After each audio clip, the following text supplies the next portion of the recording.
انسان ہر چیز کے بغیر رہ سکتا ہے، لیکن انسان اپنے دکھ اللہ کو بتائے بنا نہیں رہ سکتا، کیونکہ اللہ ہی تو سکون عطا کرتا ہے۔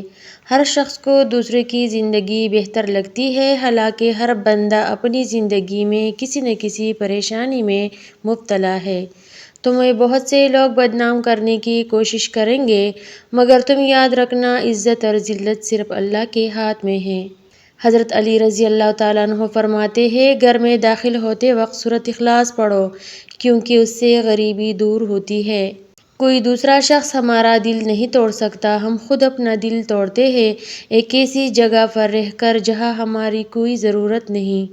اگر تم چاہتی ہو تمہاری زندگی اچھی گزرے تو ہمیشہ صدقہ کرتی رہنا۔ اگر تم چاہتی ہو کہ میرا گھرانہ سب سے اچھا ہو تو اولاد کی اچھی تربیت کرو۔ اگر تم چاہتی ہو کہ خاوند محبت کرے تو ہمیشہ صاف ستھری رہنا۔ جو عورت کم بولے وہ دنیا کی بہترین عورت ہوتی ہے۔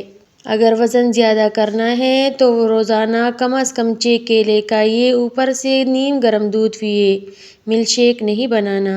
سرسوں کا تیل 1 چمچ اور دہی 2 چمچ ملا کر سر پر لگانے اور مساج کرنے سے چند دنوں میں خشکی کا جڑ سے خاتمہ ہو جاتا ہے۔ اگر منہ میں کوئی زخم نہ ہو اور منہ سے بدبو آئے تو سمجھ لیجیے آپ کا معدہ خراب ہے۔ موٹاپا کم کرنے کے لیے شہد اور گرم پانی ملا کر پینے سے جسم کی بڑھی ہوئی چربی کم ہو جاتی ہے۔ اگر آپ اپنے جیون ساتھی کی حقیقت جاننا چاہتے ہیں تو اسے اپنی خامیاں اور کمزوریاں دکھا دیں۔ اپنا سیدھا ہاتھ گال کے نیچے رکھ کر سونے سے ہارٹ اٹیک سے محفوظ رہا جا سکتا ہے۔ نظر کبھی کمزور نہیں ہوگی۔ غسل کرنے یا ناخن کاٹنے کے بعد پاؤں کے انگوٹھوں پر زیتون یا سرسوں کا تیل لگائیے۔ مظلوم اور نمازی کی آہ سے ڈرو، کیونکہ آہ کسی کی بھی ہو عرش کو چیر کر اللہ کے پاس جاتی ہے۔